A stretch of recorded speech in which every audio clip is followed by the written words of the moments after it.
Udah ada bisa Oh kan? ya. Ah, udah. Tadi diokekan ya? Iya, tadi belum diizinkan dia nge-record, Bu. Yang izinkan si Biose. Iya, tadi udah aku buat diizinkan tuh. Oh, makasih atas izinnya ya. Udah Bu, Ibu jadi host. Oh, yang co-host yang izinkan ya? Iya. Iya, Bisa ternyata host, ya, Bu. bisa co-host, Bu. Oh, ya ya. Yang record, yang co-host sama host Bu. Oh, gitu ya. Oke lah, sip lah. Maklum lah. Ibu.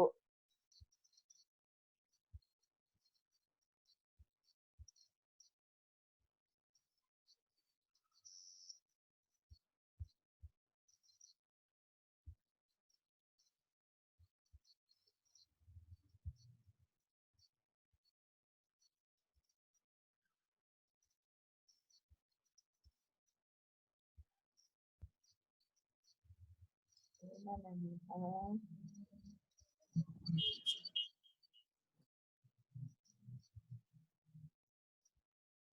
Oke.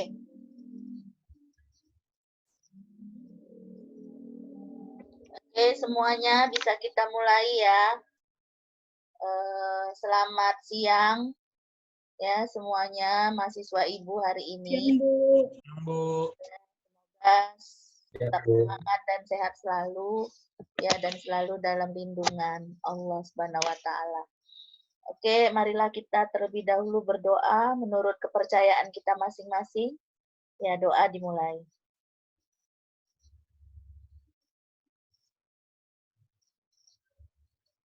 Oke, doa selesai.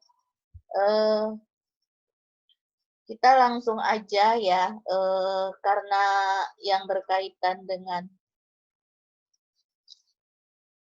yang perlu diulang ya, dalam arti ini kan kita mau praktikum. Jadi kalian bisa menanyakan langsung ya dari apa-apa yang Ibu tampilkan di slide.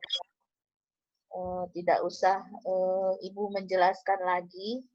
Kalau sudah mengerti dari slide ini, ya udah kita lanjut ke slide berikutnya. Ya, silakan ya yang berkaitan dengan contoh-contoh dalam arti dalam wawancara ya. Maksudnya di sini juga adalah penggunaan wawancara itu di setting manapun pada dasarnya dipakai kan untuk berkaitan dengan wawancara. Nah, di sini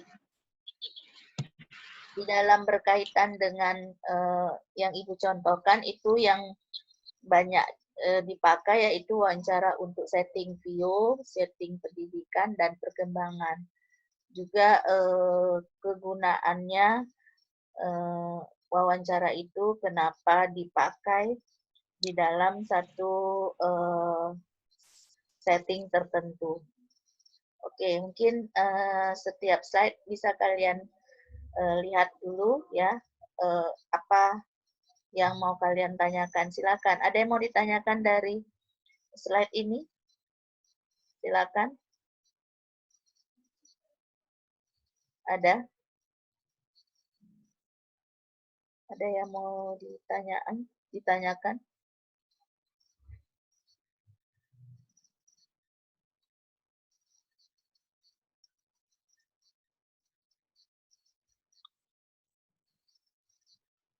Ada?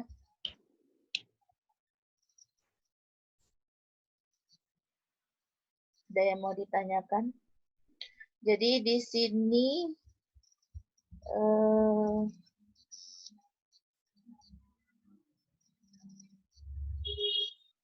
karena kalian tentu kan masih ingat kan kalau untuk yang pertama ini kan untuk wawancara setting view. Ya. Ini hari kita pertemuan kelima ya. Setting view. Nah, di sini berkaitan dengan wawancara ya.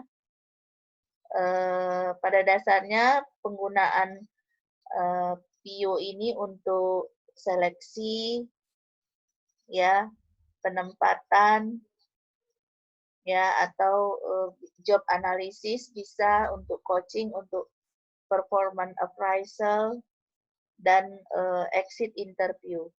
Ada yang mau ditanyakan dari sini, silakan. Ada? Bu, ini Bu, mau nanya nih Bu. Ya, Yang silakan. di slide kedua nih Bu. Jenis-jenis dan macam serta contoh pertanyaan dalam wawancara dalam setting PIO, pendidikan dan perkembangan. Apa hanya 3 ini Bu? Sosial dan konseling nggak masuk gitu Bu? Klinis. Ini hanya Ibu contohkan hanya 3 ini aja. Ya, kalau untuk setting klinis ada, setting sosial ada, setting konseling ada.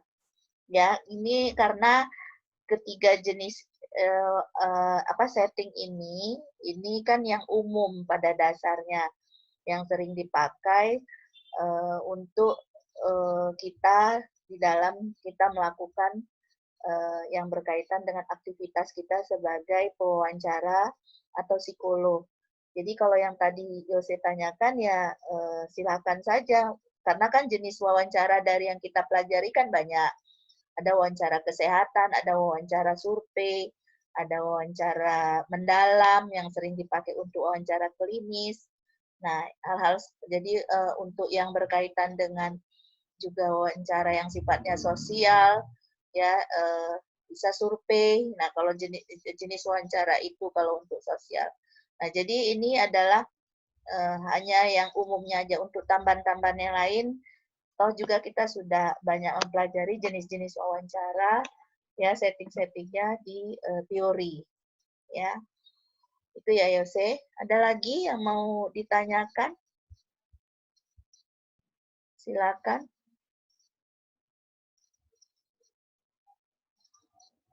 Ada?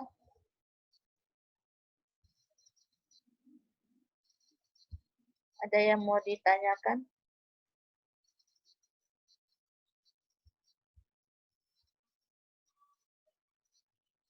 Ada?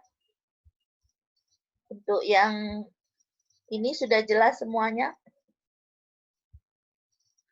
Mau nggak kita masuk ke yang berkaitan dengan pendidikan, PIO atau perkembangan. Jadi kalau yang minggu lalu kan untuk PIO kan kita sudah belajar ya, BI ya. Jadi kalau kalian membaca lagi ada istilahnya yang berkaitan dengan pada dasarnya ya, sekali lagi Ibu ulangi, kalau BI itu lebih mengarah kepada orang-orang yang kita wawancarai itu adalah orang-orang yang pada dasarnya sudah punya pengalaman, ya, diberikan untuk orang-orang yang sudah pernah bekerja di satu perusahaan dan dia mau melamar kembali pada satu perusahaan tertentu, ya, jadi kita akan lebih cocok memakai wawancara BI, tapi tidak menutup kemungkinan ya untuk kita menanyakan juga atau memakai wawancara BI itu untuk yang fresh graduate atau yang baru lulus, misalnya yang tanpa ada pengalaman kerja. Nah, jadi di sini tentunya seperti yang Ibu jelaskan ya, kalau berkaitan dengan B itu adalah kalau untuk yang baru fresh graduate yang belum pernah bekerja, kita menanyakan dari kompetensi yang kita ingin tanyakan pada dia, ya, misalnya contohnya kalau kita menanyakan aspek yang mau kita nilai adalah kepemimpinan, maka kita coba untuk menceritakan yang sudah dia lakukan pada saat misalnya dia menjadi pemimpin kelas misalnya, kalau dia punya pengalaman itu, misalnya jadi komting gitu ya, atau dia misalnya menjadi ketua kelompok di dalam diskusi. Jadi coba itu dia ceritakan yang berkaitan dari apa yang sudah dia lakukan. Jadi tentunya pada intinya ya, kalau misalnya di sini kan ada CBI dan B ya. Yang kita hanya pelajari yang B ya, behavior evidence interview. Nah, kalau CBI itu adalah kompetensi based interview. Nah, jadi kalau untuk orang-orang yang sudah berpengalaman, yang sudah pernah bekerja, dia sudah pernah, kalaupun tidak bekerja, dia pernah menjadi ketua OSIS atau komting atau apalah yang berkaitan dengan yang pernah sudah dia lakukan, kita lebih cocok pas pakai wawancara BI. Tapi kalau misalnya hal-hal yang berkaitan dengan orang-orang yang masih masih belum pernah punya pengalaman, ya kita bisa pakai CBI. Ya, sudah jelas? Nah, jadi di sini kalau jenis pertanyaannya, ya tentu kalau B itu tidak boleh kita mengajukan pertanyaannya itu pakai kata-kata seolah-olah, akan, gitu ya, seandainya, apa yang kamu lakukan. Nah, tidak seperti itu. Kenapa? Karena B ini adalah pertanyaan-pertanyaannya itu harus jenis pertanyaan yang sifatnya terbuka, bisa juga tertutup. Namun, kenapa tidak boleh pakai akan? Karena yang kita tanyakan adalah dalam arti yang sudah dia lakukan. Jadi kalau menanyakan apa yang Anda lakukan kalau Anda masuk ke diterima di perusahaan ini. Nah, tidak bisa seperti itu. Kita hanya menanyakan, coba ceritakan, ya. Di sini saya lihat dari hasil recordmu, ya, yang berkaitan dengan kamu sudah pernah bekerja di perusahaan A. Ceritakan yang sudah Anda lakukan, ya, aktivitas-aktivitas apa aja. Silakan Anda bercerita yang berkaitan dengan hal-hal, misalnya Anda di sini pernah jadi customer service dan lain-lain. Nah, itu dia. Paham ya? Nah, jadi yang seperti itu. Nah, jadi kalau berkaitan dengan yang tadi Bu katakan juga ya kompetensi based interview, ya itu juga pertanyaannya ya memang apa yang sudah kita lakukan, ya, tetapi bisa kepada orang-orang yang masih fresh graduate. Bedanya wawancara CBI dengan BI, ya, kalau wawancara kerja yang lainnya itu pertanyaannya itu bisa dipakai, atau jenis pertanyaannya itu terbuka dan tertutup, bisa dipakai untuk kita menanyakan kemungkinan-kemungkinan apa yang belum dia lakukan.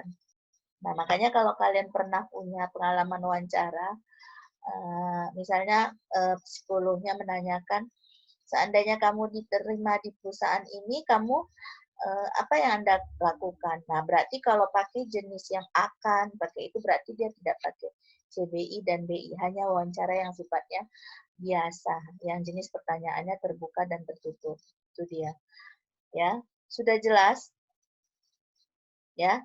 Nah, jadi ingat ya, untuk mengajukan pertanyaan itu, membuat pertanyaan itu, kalau dalam satu proses seleksi yang settingnya PIO, ya, kita harus tahu kompetensi. Maksud kompetensi itu adalah yang berkaitan dengan pengetahuan, skill, dan attitude. Ya, pengetahuan itu wawasan. Jadi untuk satu pekerjaan customer service itu harus bisa apa yang harus dimiliki oleh seorang CS. Misalnya katakanlah secara formal dia harus tingkat pendidikannya apa? Apakah S1, apakah minimal SMA misalnya. Lalu kompetensi apa lagi yang dimilikinya? Misalnya dia harus punya wawasan pengetahuan dalam hal bagaimana cara memotivasi, bagaimana cara dia memimpin, bagaimana cara dia berkomunikasi, bagaimana cara dia untuk menganalisa dan mengambil keputusan. Nah, itu kompetensi-kompetensi yang dimilikinya berkaitan dengan skill, attitude, dan knowledge. Ya, lalu misalnya kalau dari attitude dia seorang harus yang pengambilan keputusannya cukup baik. Misalnya dia harus bisa berkomunikasi, terutama komunikasinya itu harus membujuk, dia harus punya simpati, empati. Nah, itu berkaitan dengan kompetensi. Jadi kompetensi itu kalau kalian nanti melakukan satu proses wawancara, kalian tertarik di PIO dan akan bekerja di HRD atau SDM, maka kalian harus membuat pertanyaan-pertanyaan yang pada dasarnya harus tahu dulu kompetensi. Ya, kompetensinya apa? Berkaitlah dengan kompetensi itu, yaitu dari harus tahu dengan job description. Job description itu adalah tugas utamanya apa, tugas tambahannya apa. Jadi misalnya kayak ibu, job desk ibu adalah salah satunya tugas utamanya mengajar, ya. Jadi kalau di dalam perguruan tinggi kan ada tridharma perguruan tinggi. Ya, selain mengajar, ibu harus punya kewajiban pengabdian. Selain itu, ibu harus juga punya tugas tanggung jawab ibu adalah meneliti. Nah, itu adalah job desk ibu. Nah, jadi tugas utama ada, tugas tambahan ada. Tugas tambahan itu apa? Misalnya ibu jadi panitia hari-hari besar, misalnya ibu jadi panitia untuk pelatihan A, pelatihan B, atau seminar A atau seminar B.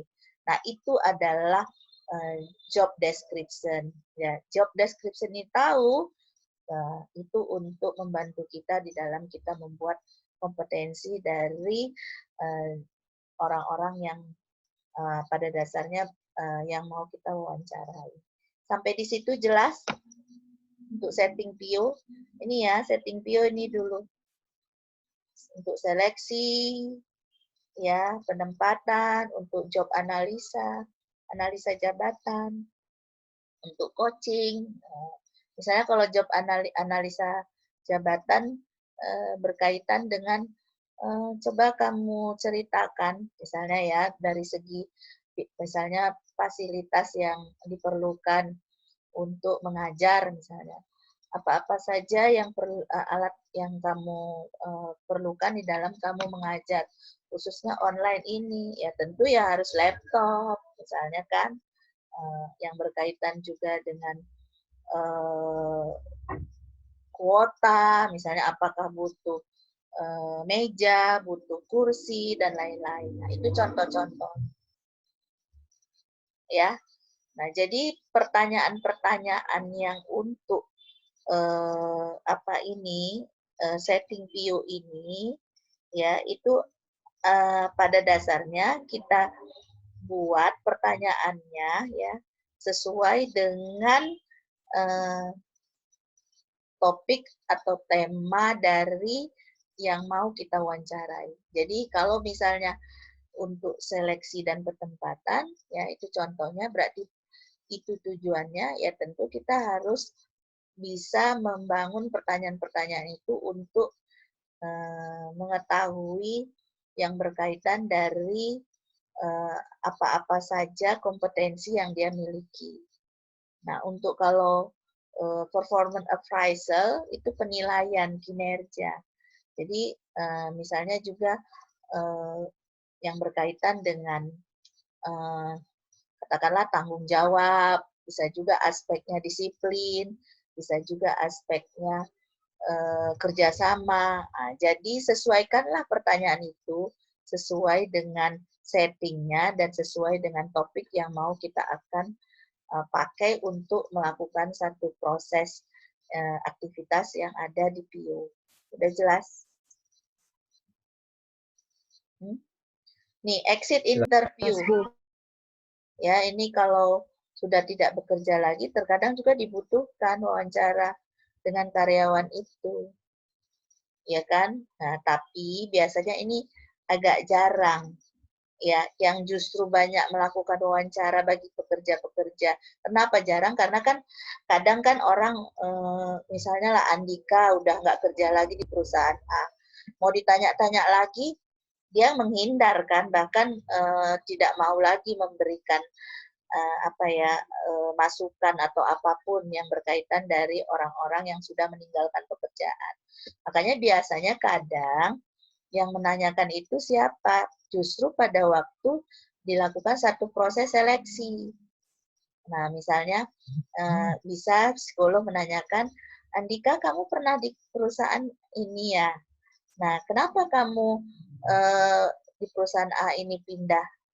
Ya, apa alasan kamu? Nah, itu kan menanyakan yang berkaitan dari kenapa dia pindah, ya alasan dia untuk tidak bekerja lagi di sana.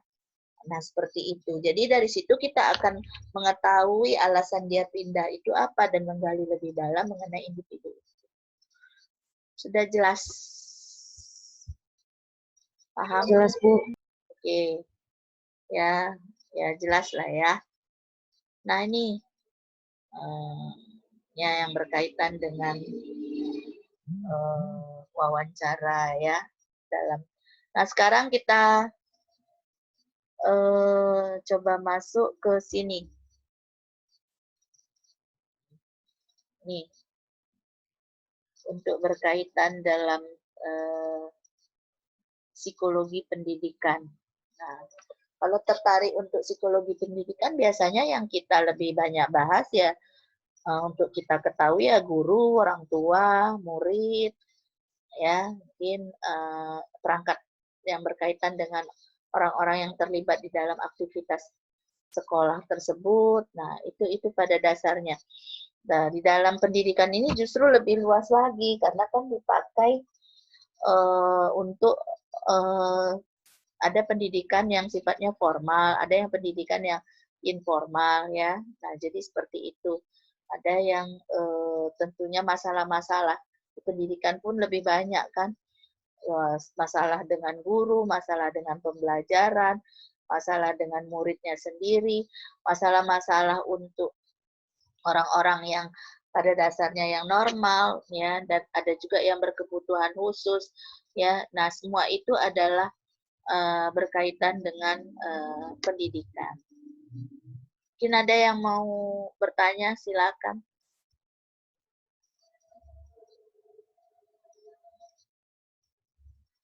Ini ya beberapa jenis wawancara ya dari yang berkaitan dengan setting perkembangan. Nah, jadi kalau lebih yang berkaitan dengan setting perkembangan, biasanya ya perkembangan itu kan luas sekali kan, luas sekali dari setting perkembangan itu sendiri. Ya bisa ke klinis iya, ke sosial iya, ya bisa ke yang berkaitan dengan ke kognitif. Nah, jadi perkembangan itu lebih luas. Ya, makanya kalau sekarang kita di fakultas kita kan awalnya kan ada tiga bagian ya, di mana kalian nanti tertarik untuk memilih skripsinya, tertariknya di bagian mana, PIU kah, pendidikan kah, atau perkembangan.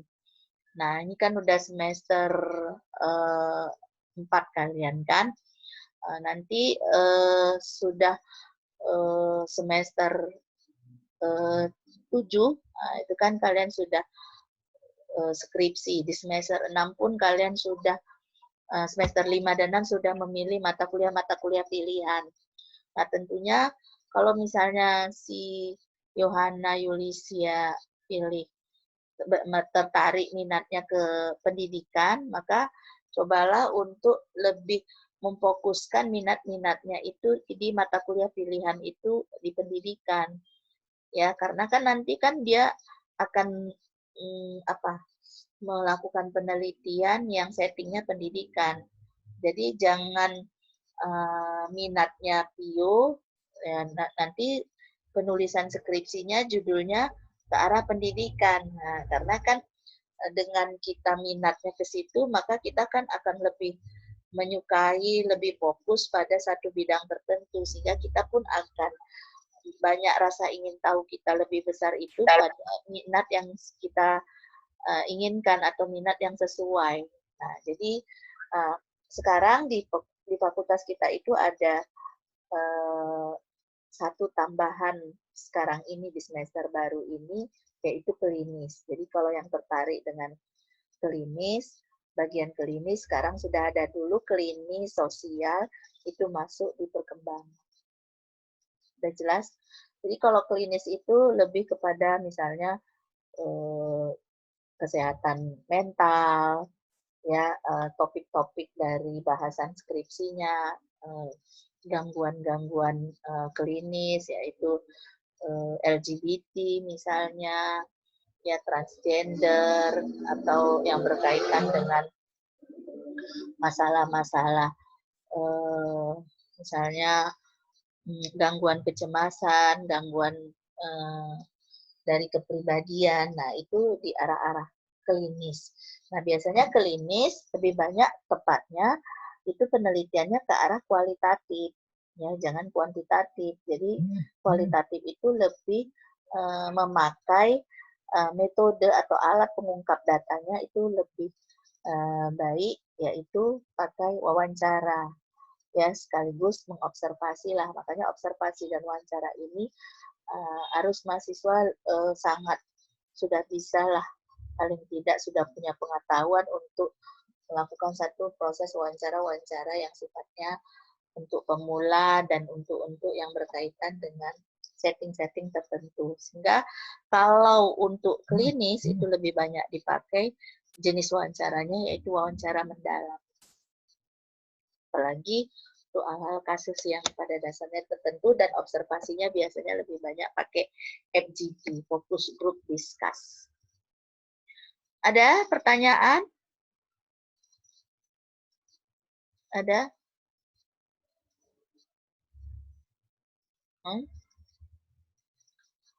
Ya, oke, ada. Silakan, dari slide Ibu ada yang mau ditanyakan, silakan. Ya, kalau kita lihat diagnosis interview ini, ya, yang berkaitan menggunakan mental status examination yang meliputi proses pikir dan intelektual. Jadi ini lebih kepada banyak kalau yang berkaitan dengan proses pikir, long time memory, short time memory, itu pertanyaan-pertanyaan yang ke arah pendidikan. Nah, misalnya katakanlah coba ya, kalau short time memory kan untuk melihat yang berkaitan dengan daya ingat pendek, ya kan. Coba misalnya gini, coba Yose, apa yang udah Ibu jelaskan ini, coba kamu jelaskan lagi sekarang ini. Nah, itu short time memory, ya kan. Jadi kalau long time memory mungkin kamu masih ingat Raden Ajeng Kartini, kamu masih ingat dari perang ini, ya, yang sudah lalu lah yang ditanyakan. Nah, itu dia ya. Jadi intinya ya, wawancara ini dipakai untuk setting manapun. Ya, tidak ada hanya batasan setting bio ini, perkembangan dan pendidikan. Dipakai untuk seluruh setting manapun. Ya. Nah, jadi nanti waktu praktikum Ibu tidak membatasi setting apapun ya. Silakan mau setting PIU, mau setting pendidikan boleh, mau setting perkembangan boleh, mau setting yang lainnya pun boleh, ya. Tapi ya tentunya karena proses wawancara itu untuk praktikum hanya sedikit, batasan waktunya lebih kurang 2 jam saja, ya, maka tentunya yang setting-setting yang umum aja lah ya. Umum itu misalnya berkaitan dengan bisa, karena gini, kalau setting bio nanti yang kalian bawa kan tentu orang yang sudah bekerja kan, yang masalah berkaitan dengan pekerjaannya. Nah, kalau memang punya seperti itu narasumbernya atau tes IT-nya ya silakan aja. Mau anak sekolah berarti settingnya adalah pendidikan gitu kan. Mau guru berarti settingnya pendidikan. Mau mahasiswa ya silakan, bisa saja settingnya itu pendidikan, bisa juga sosial, misalnya seperti itu. Jadi kalau misalnya, jadi intinya waktu nanti praktikum kalian harus menentukan dulu topik yang mau ditanyakan itu apa. Ya topiknya, misalnya topiknya adalah mengenai vaksinasi COVID misalnya ya, misal. Nah, lalu tentunya kalian harus cari narasumber nantinya ini yang mau kalian tanyai mengenai vaksinasi COVID ini apa? Siapa? Bukan apa, siapa. Ya, apakah dokter, apakah siapa? Masyarakat, apakah remaja misalnya. Baru kalau sudah kalian tentukan, tentu kalian buatlah pertanyaan-pertanyaan ya dari yang mengenai topik kalian. Jadi jangan lari dari topik. Nah, ini ya. Jadi kalau vaksinasi COVID-19 itu setting apa? Pendidikan-kah, bio-kah, perkembangan-kah, sosial-kah, atau klinis? Apa settingnya? Mengenai misalnya persepsi masyarakat ya berarti sosial. Nah, itu ya. Jadi berarti sosial. Nah, jadi bangun pertanyaan itu. Ya, bangunlah pertanyaan itu juga harus kuncinya jangan lari dari topik dan jangan lari dari narasumber yang kalian pilih. Nah, gitu. Ya. Nah, jadi kalaulah kalian menanyakan mengenai pada anak sekolah narasumber kalian atau pada masyarakat, ya.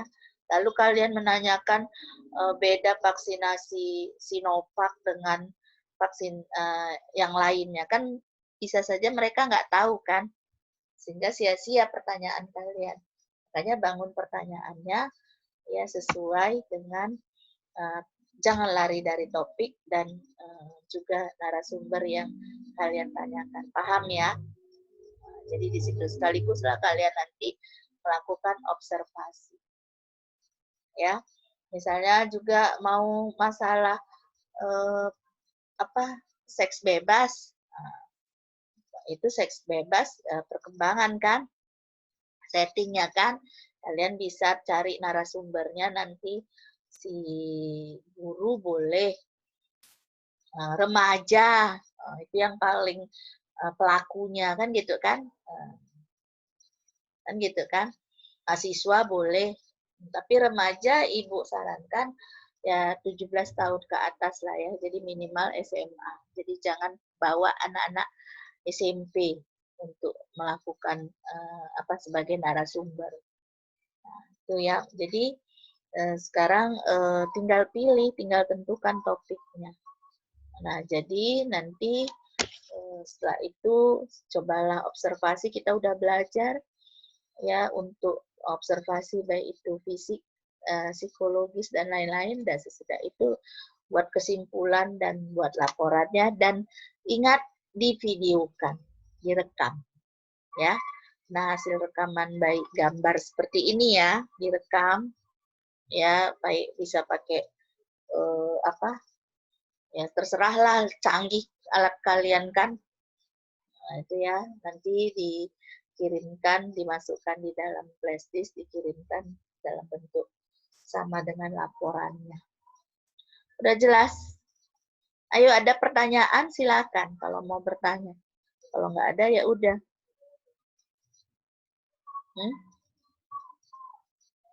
Ada?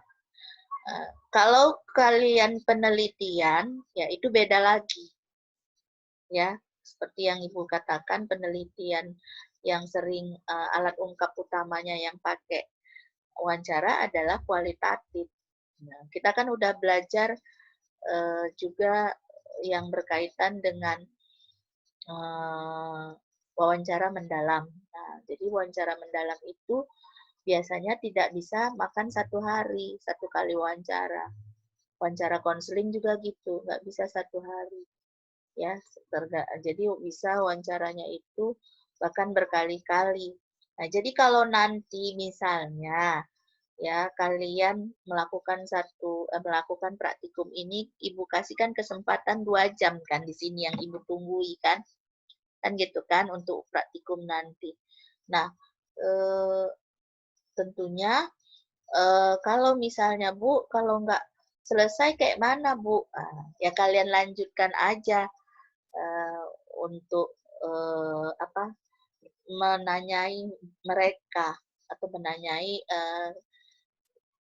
yang berkaitan dengan narasumbermu, ya. Tapi 2 jam setelah ini, 2 jam ini, itulah yang Ibu temani di sini, kan gitu kan. Setelah itu kalianlah sendiri, tidak lagi yang berkaitan dengan Ibu temani. Tetapi direkam ya Bu, ya rekam terus, ya. Jadi tetapi kalaupun terbatas rekamannya, ya cukuplah 1 jam saja. Yang penting ada hasil rekamannya. Jelas? Jelas, Bu. Ada pertanyaan? Silakan. Ada pertanyaan? Ayo. Ada pertanyaan yang mau ditanyakan? Jangan malas bertanya. Aldila ada? Enggak ada. Laila Kusmi? Parmin? Rebecca? Yang tutup video ini semua? Kita ngapain ini? Desi, Osana, Sri Valentin? Semua tutup. Yogi? Ada yang mau ditanyakan? Apa ini hari nggak usahlah Ibu kasih tugas ya? Ya, banyak kali tugas ya kan? Karena kita juga di teori ada tugas kan, yang sudah Ibu berikan, gitu kan?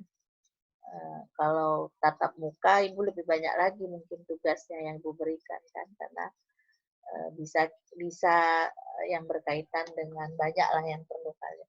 Ya, nah, Ibu tanya sekarang pada kalian, yang biasanya kalian mengalami kesulitan dalam wawancara itu apanya?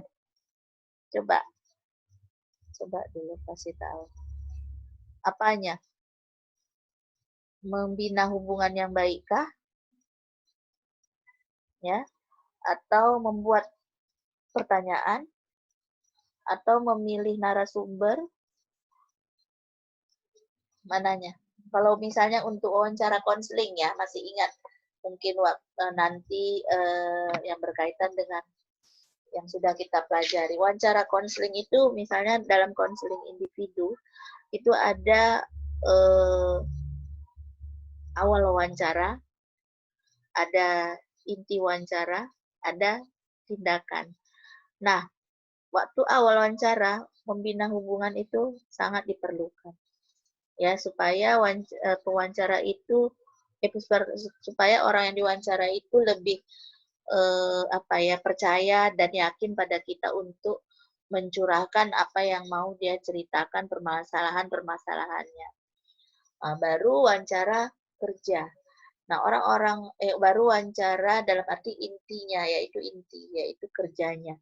Nah, di sini pada waktu kita di dalam inti wawancara itu kita harus mengeksplorasi, mengembangkan.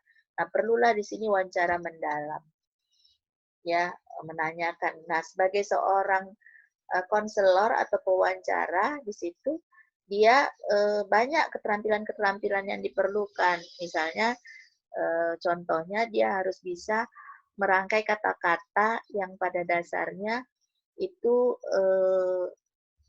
sangat diperlukan. Nah, misalnya gini, ada namanya dalam arti paraphrasing itu ya, parafrase. Misalnya apa keterampilan yang diperlukan?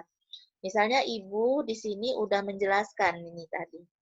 Nah, misalnya atau juga si Aldila ngomong sama ibu bla bla bla bla bla. Nah, kalau keterampilan paraphrasing itu apa yang dibilang Aldila itu coba ibu ulang lagi yang pada dasarnya kata-katanya sama persis dan isinya sama persis dengan apa yang dikatakan oleh si Aldila. Nah, itu keterampilan itu. Jadi keterampilan yang diperlukan itu ya tentu harus ibu harus bisa mengingatkan apa-apa yang dikatakan si Aldila, yaitu dengan mengingat dengan nggak mencatat ya itu sangat riskan. Makanya harus mencatat. Dan kalau memang yang sangat baik itu merekam. Tapi merekam ini itu harus kita minta izin terlebih dahulu sebelum kita memulai satu proses konseling. Karena apa? Karena kalau dia tidak setuju, dia tidak mau, maka itu melanggar kode etik. Berarti kita memaksakan kehendak kita untuk supaya merekam dia. Padahal itu tidak diperbolehkan. Makanya silakan menanyakannya. Ya, dan yakinkan dia bahwa rekaman ini untuk mempermudah atau untuk mengingat apa-apa yang dia katakan sehingga saya nanti akan bisa memprediksikan bagaimana atau memberikan untuk menjadi alat bantu saya dalam memberikan solusi dari permasalahan yang Anda hadapi.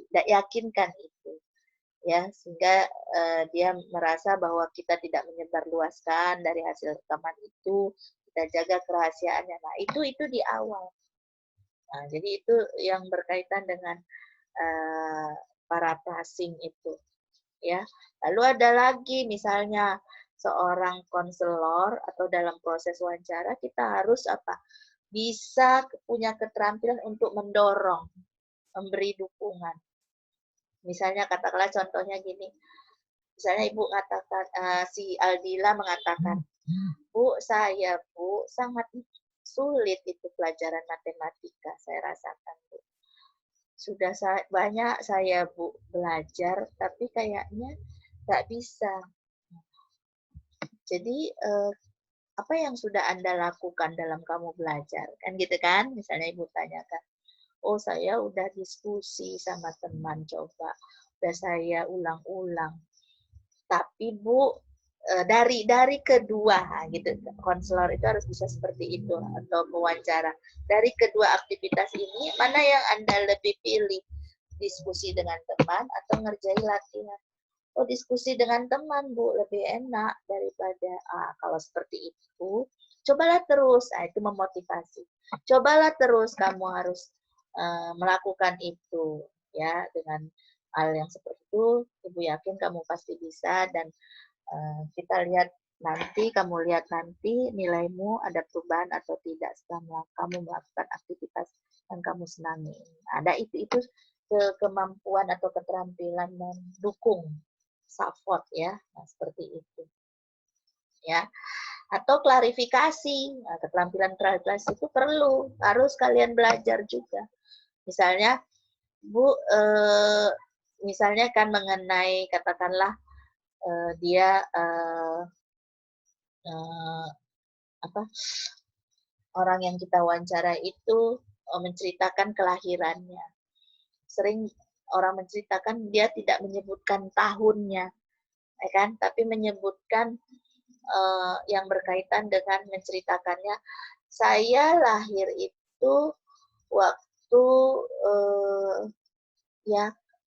anak saya itu misalnya lahir pada saat corona, Tuh, itu ya. Jadi kita juga sebagai pewawancara harus punya keterampilan mengklarifikasi. Tadi Ibu bilang anak Ibu lahir pada saat corona. Kalau bisa saya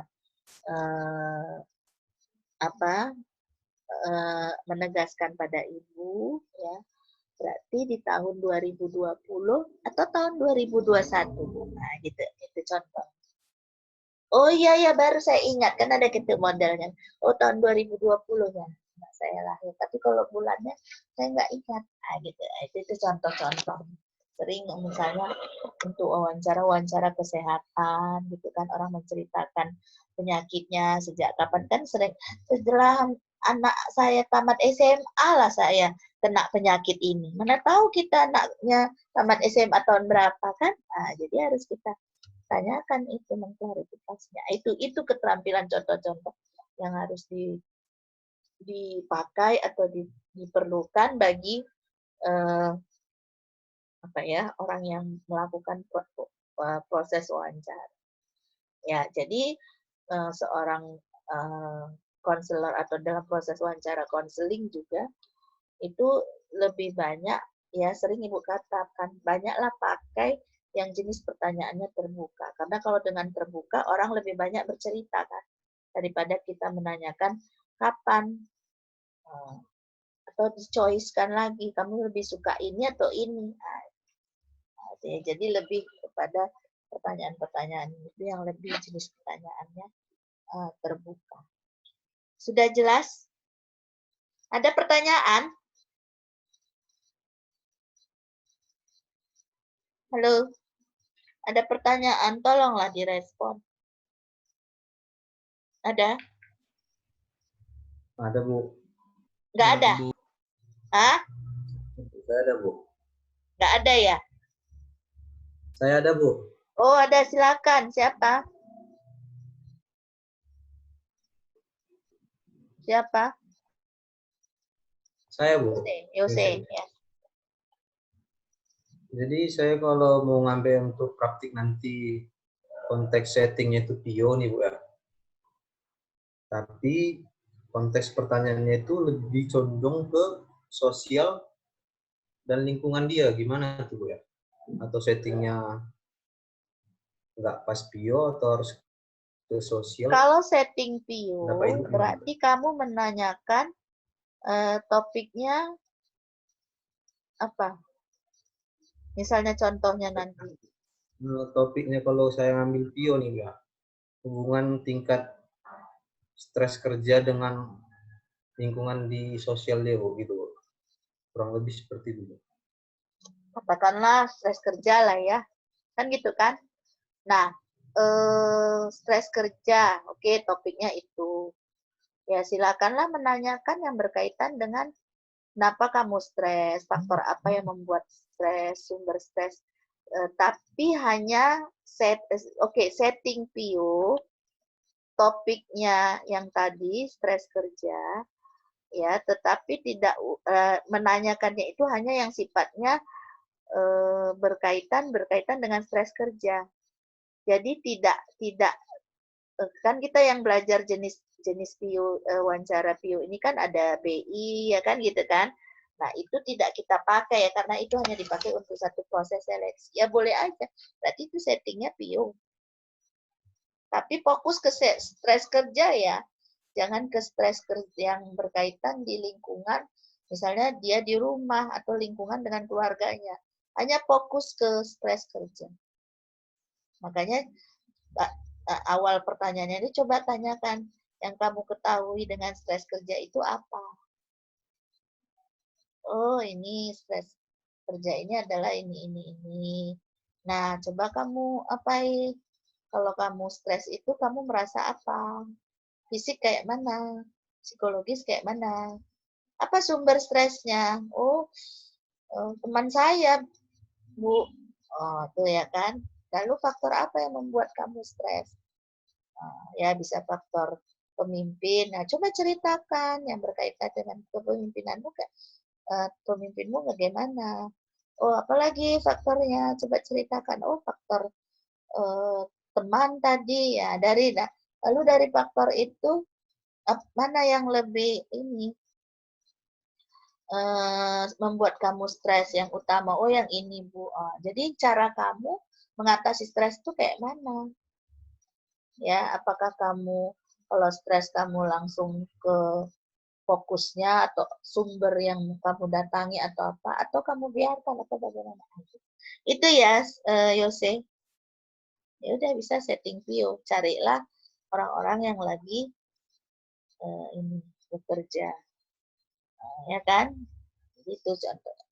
Yang lain ya, jadi udah jelas ya, mau setting pendidikan boleh, mau setting sosial boleh, mau setting ini lagi hangat-hangatnya sekarang vaksin, ya kan? Banyak orang yang menolak, ya kan? Udah pada vaksin nggak kalian? Kalau ya itu. Enggak, Bu. Udah, sip lah. Namanya Udah, kita berusaha kan, berikhtiar kita, usaha, dan tentunya harus berdoa. Ibu masih tahap 1, belum tahap 2, Ibu. Rencananya dosen-dosen UMA bulan Juli divaksin semuanya. Karena kita kan akan berencana mau kuliah tatap muka memang.